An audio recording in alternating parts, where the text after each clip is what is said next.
listen, if you're somebody that doesn't follow up properly with their quotes, you absolutely have to start doing this as soon as possible. Let's define what I mean by following up properly and also talk about why it's so important.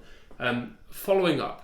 A lot of people feel as though when they go to follow up with someone they sent a quote to, that they're going to be annoying them, they're bugging them, and it's going to diminish the chances of winning the contract. I can tell you categorically that that is simply not true. If you are not following up with your leads, if you're not following up with the quotes that you have sent across recently, you are leaving money on the table. It is as simple as that. Most people will be grateful for you following up as long as you do it in the right way. What we want to do is we want to show the prospect that we care. We want to show them that we want their business, that we want to work with them. There is no shame in showing that to somebody. It doesn't look desperate. You're not going to annoy anybody, I promise you. What you're going to display is that you really want to work with that prospect. We also have to follow up to show that we're professional.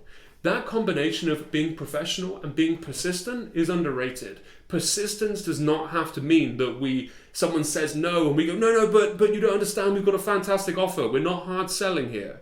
What we are doing is following up on a regular basis to show them that we're still interested and that we would love to work with them.